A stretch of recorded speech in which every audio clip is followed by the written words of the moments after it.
It is that time of the day, so it is what 12:15. So kind of late, not too bad today. Let's just make sure that we're streaming where we want to be streaming.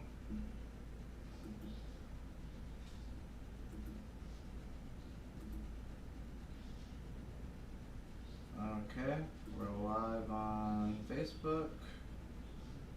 Hopefully, we're live here. I just want to make sure we're live on Facebook. Yep, we're going. We're set up. Alright. Alright, we're good. Alright. Viewer number is always okay. Alright. So, what was I saying today?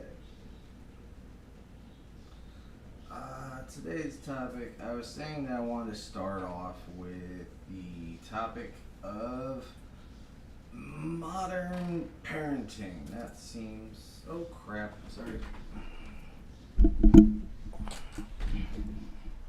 From Chicago. I don't know shit about professionalism. Alright. So, yeah, starting STS now. And alright, we're all streaming, we're all good. What I am not getting and what I'm not understanding is why so many people are deciding to watch the replays. Again, maybe I'm just catching you guys at a bad time. I don't know. But it definitely seems like I've been starting the show the same way. Yeah, trying to remind people that it's on every day, Monday through Friday, noon, between noon and 2, and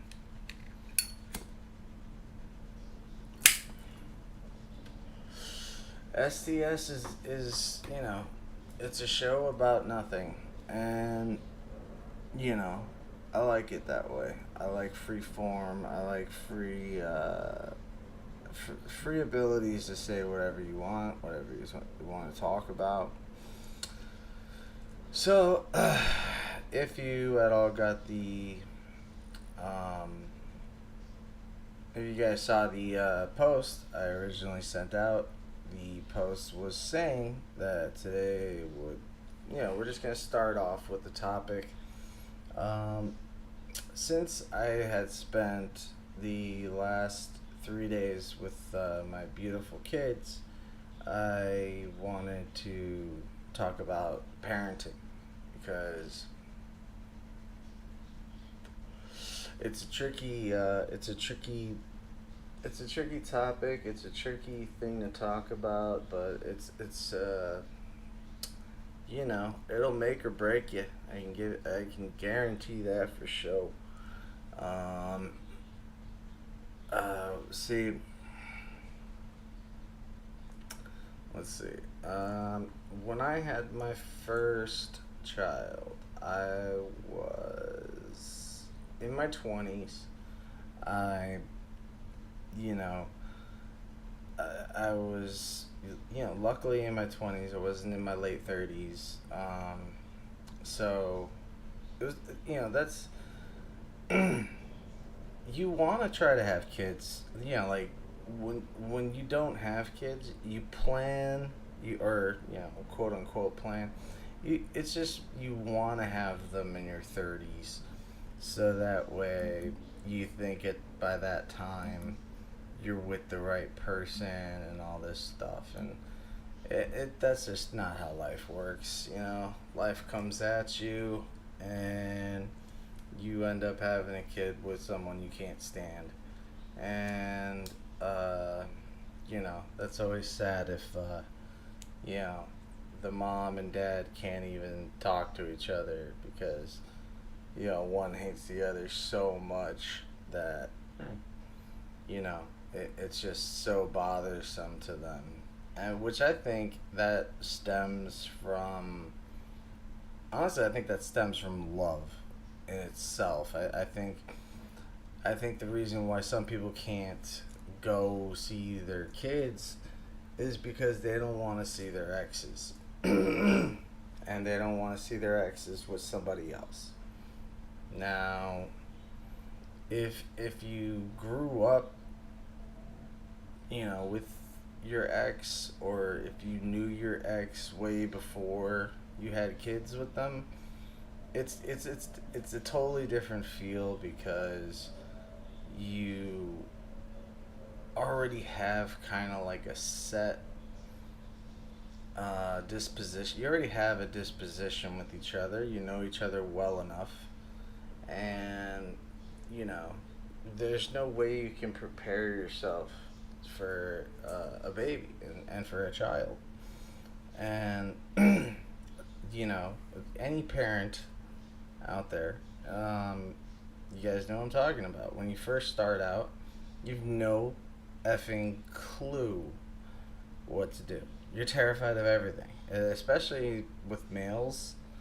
My advice was always to just get out there and just dive in, with both, jump in with both feet because, you know, these kids are going to rely on everything. They think if there's anything Dr. Phil ever said that was worth repeating, is how he says, they think, you let the sun out every morning. You're the one that takes the sun out, and you're the one that puts it to bed, Meaning that they depend on you for everything.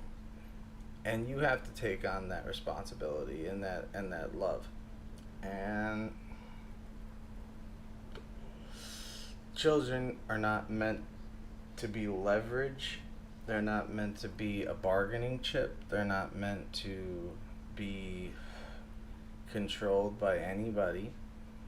And I think it's really sad that there's things called mom states and father states. I believe fathers should have as equal rights as a mother does, as long as the father cares for that child. If the guy doesn't have a pot to piss in, okay, yeah, she should definitely have the kids. If you're, you know, I don't know, if you live a dangerous lifestyle or something like that, yeah, the mom should have the kid.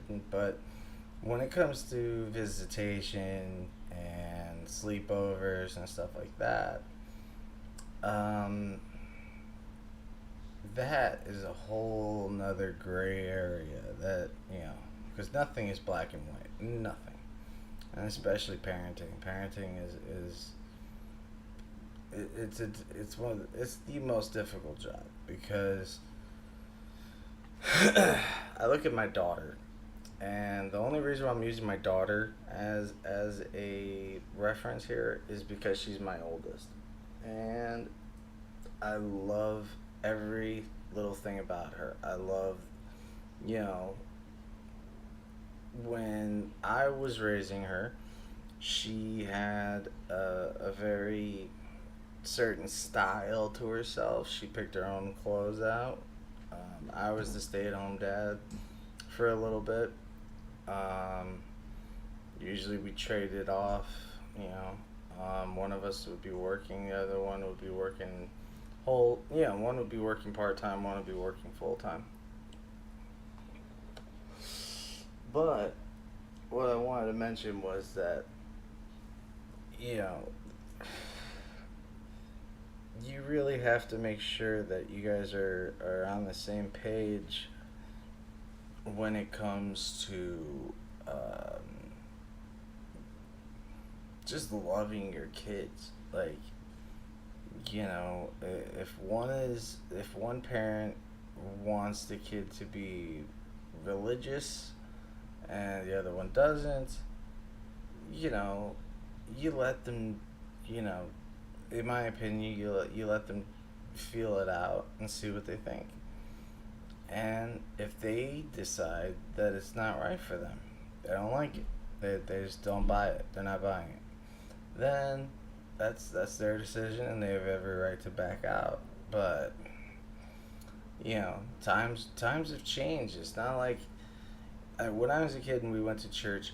I understood like 5 words out of each sermon because they always spoke Italian or they spoke Spanish, and they speak Latin, and you just kind of sit there, kneel, stand, whatever you're doing in the pew, and you just you know give that to your kid and see what they do with it. If if they enjoy what they're seeing and they enjoy where they're at, then let them stay there. I don't see anything wrong with that. Again, I am a staunch atheist. I'm a very strong agnostic person. I was raised Catholic, and I wanted my children baptized. My ex did not want my children baptized. And then suddenly they're Christian now. And whatever, it's, what are you going to do? You can't go back in time and, you know, pull them out of that church. But I just think it's kind of ironic because I was the one that wanted to introduce the idea of religion to the child so that way they could make their own decisions. And we didn't have no fun play places in church. Church was not fun whatsoever. It's not meant to be fun. It's just, where I went was called Our Lady of Mercy. And I've been baptized twice, and I am super evil. But I got 2 passes, so I don't know. One of them's got to be valid, right?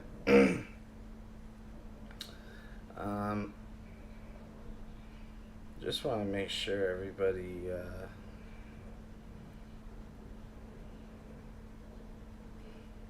Let me see something. Just 1 second.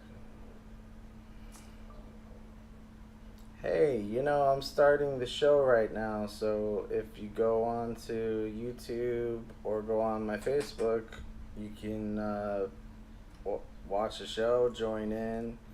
I do the STS show every week, so it's on right now. Live.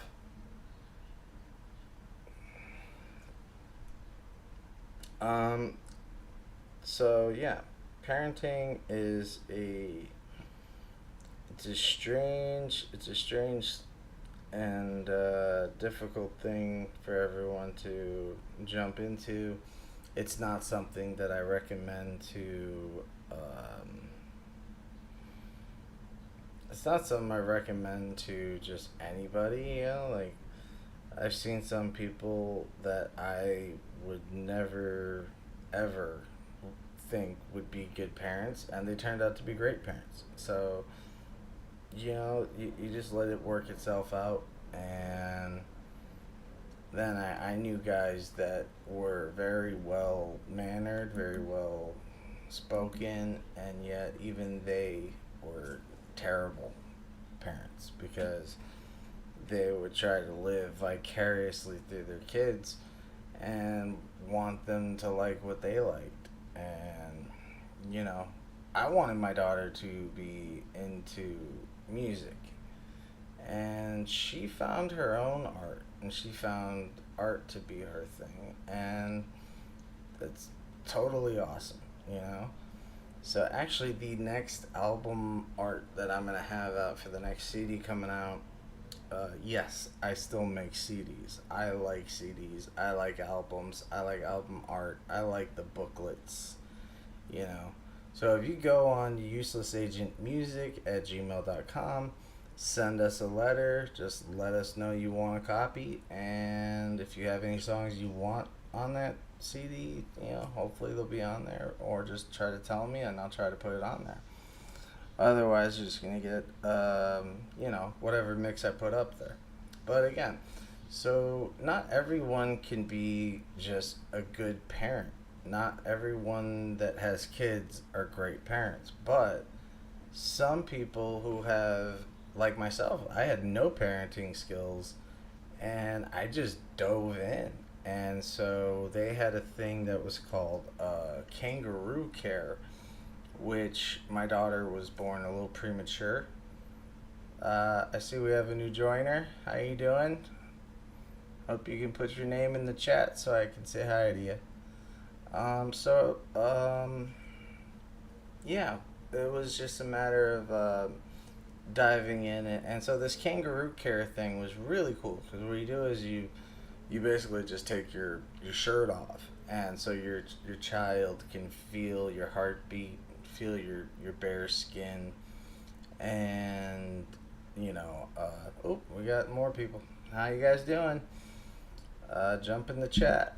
So then it was just like it was amazing to be with my child and them hearing my heartbeat and me feeling their heartbeat. That was probably one of the most unbelievable moments I have ever felt, was just feeling my son and my daughter's heartbeat. To me that was insane. Like, it was so cool. um and you know there's yeah, there's a billion books on parenting, but parenting is all up to you. It's really up to your style and the way that you want to do things. And although I don't believe in corporal punishment, I definitely don't think you should let your kid walk all over you. If your kid is cursing back at you, you are not doing a very good job, because your kid should know to respect you. Just like, anywhere else, I don't want to say children are like animals, but we are humans, we are animals. And so I don't like the whole B.F. Skinner way of psychology, where he believed that, you know, life is based on reward and punishment. I don't agree with that at all. I don't know about you guys. Anybody in here, do you guys believe that crap? Um, Sigmund Freud had his beliefs. And I also thought the way that B.F. Skinner had gone about it was totally wrong, and in my opinion, that's just child abuse. Um, with my kids, it was, hey, we got another person. How you doing? Throw your name out there so we can see who you are. Love to give you a shout out. And so, like I said, being up there and being being up in the hospital, holding my kid, there was no better feeling than that. And my son was born extremely premature. If you ever seen the show Sons of Anarchy, and you see the first season when he has his son, my child was fit in the palm of my hand when he was born. He was that small. And so, his liver hadn't developed yet. The kidneys are like the last to completely form. So he was in an incubator for a good solid 6 months, I think.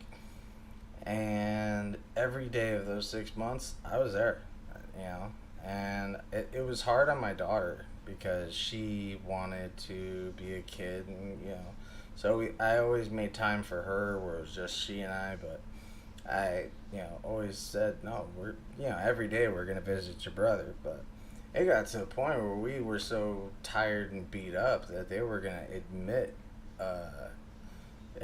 us because we looked so drained. Because when they tell you, get some sleep before your kid's there, get some damn sleep because you're gonna need it. Luckily for me, I have insomnia, so when my daughter would cry, I'd be the first one to get up and start moving around. Again, anybody watching, if you guys want me to change, if you guys want to throw out a subject, I'd love to see it. So yeah, we did the best we could, and relationship wise, nothing was gonna work out. Just not the right people to be together, and that's fine. Um, she still gave me the three greatest things I could ever ask for, and you know, just knowing that, because I was kind of given that whole speech as a son.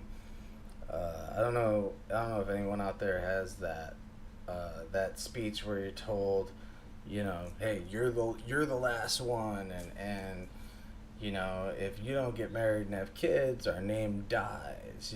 So I was the last of my own breed, I guess. So I was the final, Cabral or Murillo, and my job was supposed to be to have a boy. So I had a girl, and I didn't care. I couldn't care less. I loved her so much that I would wrestle with her anyway. I thought, you know, if I'm not going to be able to have a boy, well, then I can at least have my girl that, is not.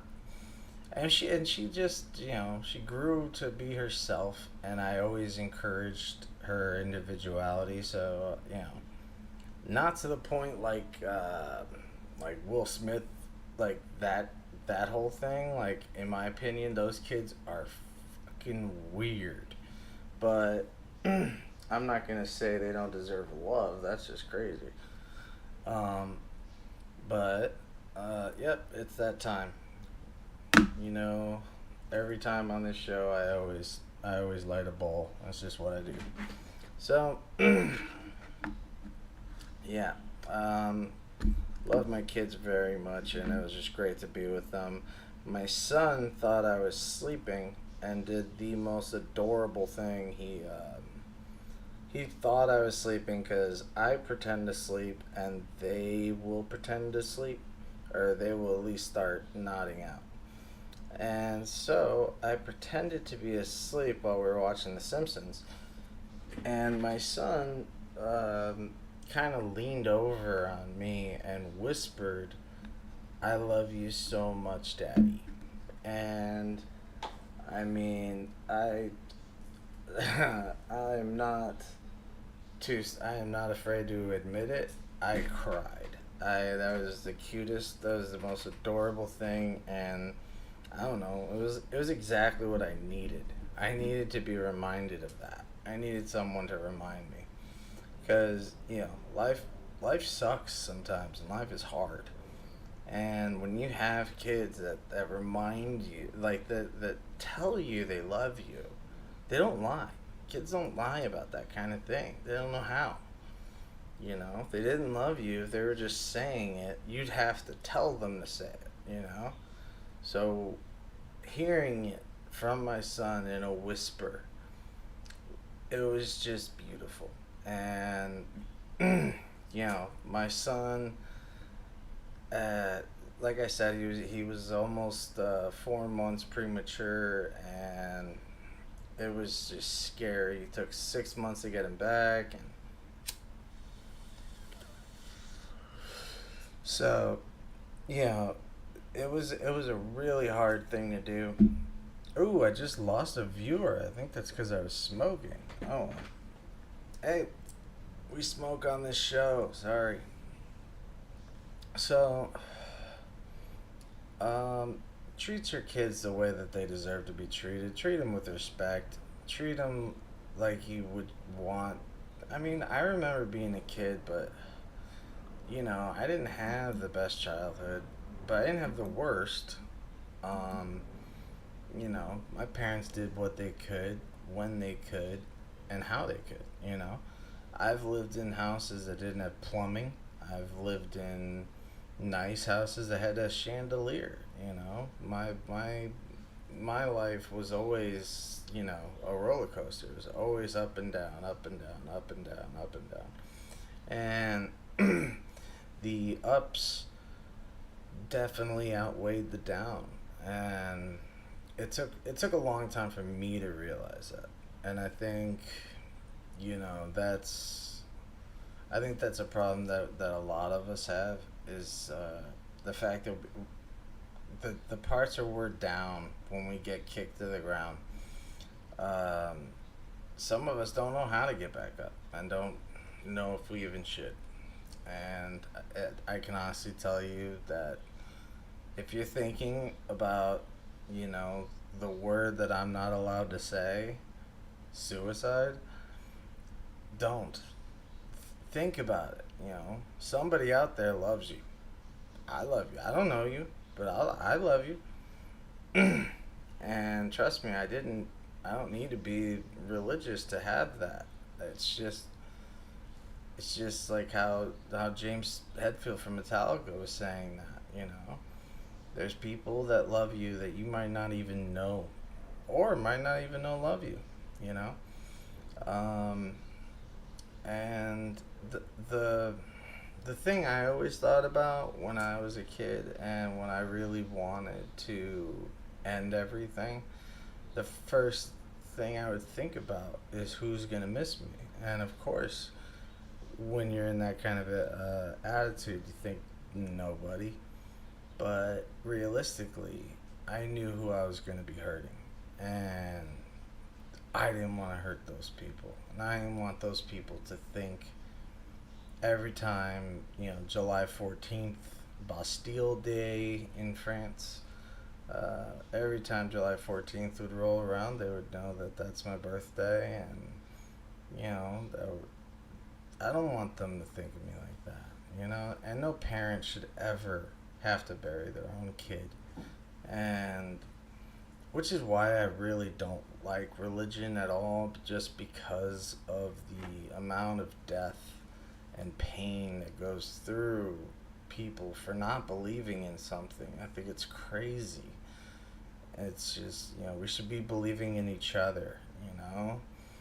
And it just breaks my heart that you would, you know, that any person would hurt another person simply because what they think is out there is not what the other person thinks. You don't know.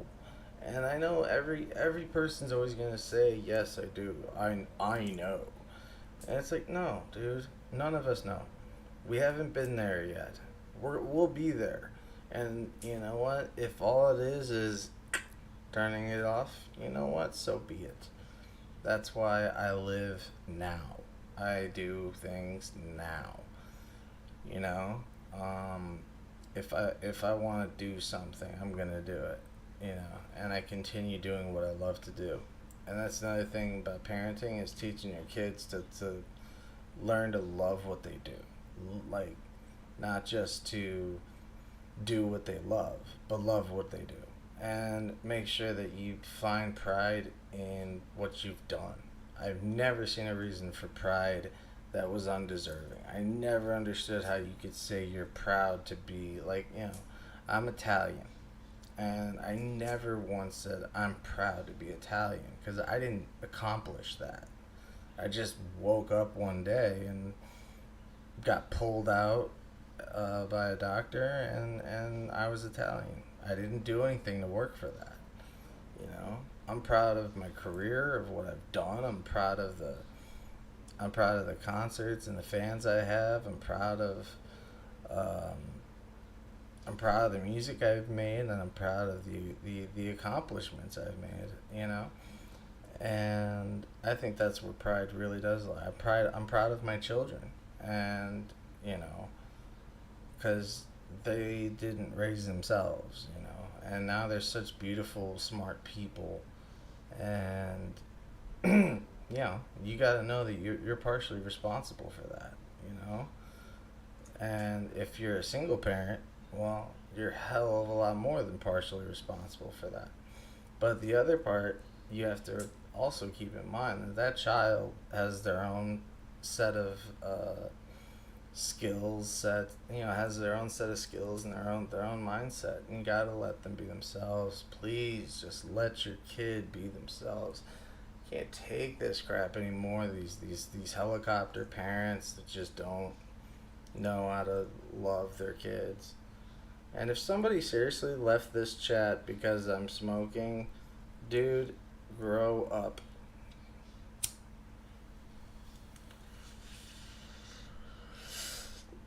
They smoke on the Joe Rogan podcast. They don't show it, but they're smoking the whole time. Why do you think there's smoke flying everywhere? I'm just not afraid to show you what I'm doing. You know why? 'Cause I don't care. If I ever was told, hey, you're banned from Facebook, what does that even mean? Facebook's not a real place. So I'm like, okay. I mean, it's not like you can walk into YouTube. So if you're banned from them, it's like, okay, you're not really a place. So, all right, we talked about parenting for a good 30 minutes now. Um, I walked down the street actually this morning, and I saw this dude, and I swear to God, he looked like a heavy metal version of like Jack Sparrow. It was the weirdest thing. I couldn't help but find totally cool because that dude didn't give a fuck about what anybody was thinking about him, you know? That guy dressed the way he wanted to dress. That guy he was this he was this tall black dude sitting down. He's got the Jack Sparrow black hat on. He's got gloves that have like the skeleton hands, like CM Punk would wear. Um, he's got like the I think he had like a Bam Margera shirt on or something like that, but like a black one. I think it was a black CKY shirt on. And the dude just looked so comfortable in his skin that I was just like, that's rock and roll right there, man. That guy knows who he is, and he doesn't give a fuck who doesn't like him. And those are the people I tend to respect the most. The people like that old Kurt Cobain motto, I'd rather be loved. I'd rather be hated for who I am than loved for who I'm not. It's a universal saying. It's definitely a great philosophical point. And I mean, what is philosophy other than truths that are universally applied? And no matter what, these things are true. You know, and I told my daughter recently because we were talking about different just great quotes. So I think she had quoted from Albert Einstein, and I told her that geniuses like Albert Einstein were geniuses because they had a great sense of humor. Because she had said something I couldn't remember, but she said, "Yeah, Einstein said that," and I said, "You know what else Einstein said? He actually said." One who sleeps with an itchy butt wakes up with a stinky hand. Okay? So the guy obviously had a sense of humor and did not take life too seriously. And that just makes him even more badass in my opinion.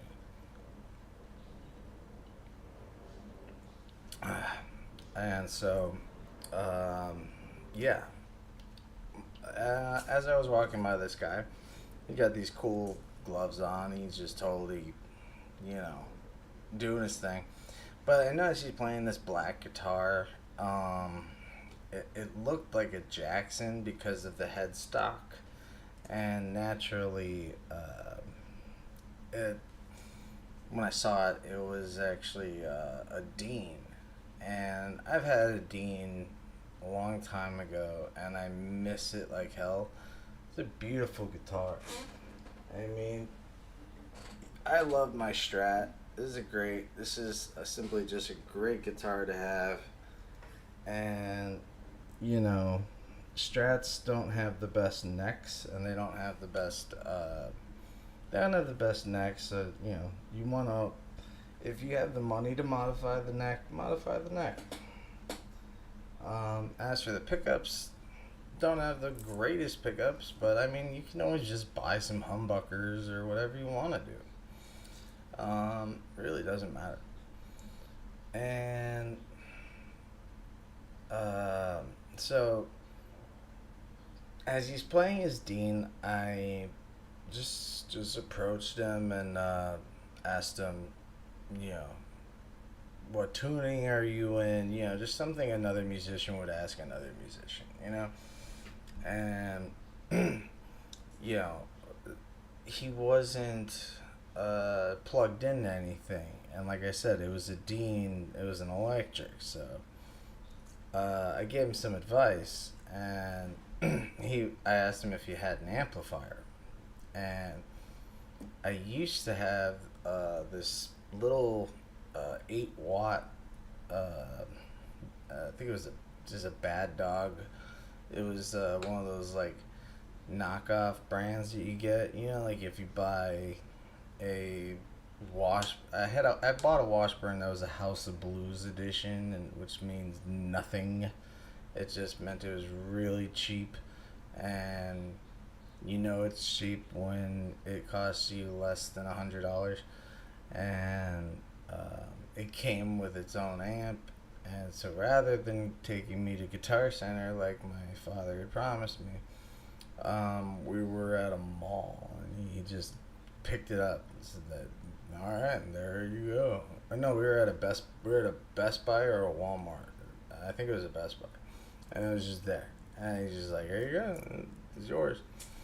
And I just could not believe it. I was like, this is not what I wanted. Right now, I'd love to use that. Right there, there's that little screen right there. Uh, right there. I would really like to put the picture of it because you see me playing the guitar. This is, wow, almost 20 years ago. So I was about 16, and I had my Homer Simpson pajama pants. I had my new beer helmet. Um, it was Christmas Day, so I had all my new gifts, and back then we had awesome gifts, and so I'm holding my guitar with such pride, kind of pride, more like I gotta get used to this kind of thing. It didn't have much of a sound to it, but the whole point was that it came with its own amplifier that had its own distortion. And what's crazy about those kinds of things is that when you play clean, you have to have the volume so high that once you hit that distortion, the the distortion is gonna be so loud. You have to turn it down. So it's like I never understood why they couldn't figure out. I just didn't get how that technology doesn't exist. To this day, I still have that problem. I bought I bought my beautiful orange. I have an orange amp over there. You can't really see it, but she's there. So, she is a gorgeous, gorgeous amplifier that works really well. And I've always been a fan of Orange because of bands like Slipknot and Black Sabbath. I saw George Harrison from the Beatles playing it once, and I was like, man. And when I saw Tony Iommi playing it, I was like, I wasn't the biggest. I wasn't the biggest Black Sabbath fan by any means, but I still thought, you know, if it's their favorite, then it must be good. And then I started seeing it a lot more in Hit Parader magazine, back in Circus magazines, back when rock music was at least, popular enough to have magazines. If you go to Walgreens now, you are not going to see that magazine at all. I don't. I think the only rock magazines left are like Guitar World, because they're bought by all kinds of musicians, jazz musicians, folk musicians, folk guitarists, jazz guitarists, um, you know, blues. It's not just about rock or metal or anything like that. So it's always sad to go to a Walgreens and not be able to see anything. Kind of sucks. And yeah, it just pissed me off. We're at 40 minutes right now. So what I always like to do is take the last 20 minutes, and so we're going to come right back on in literally probably a minute, all right? So whoever is our mystery viewer watching, we'll be back in just a moment.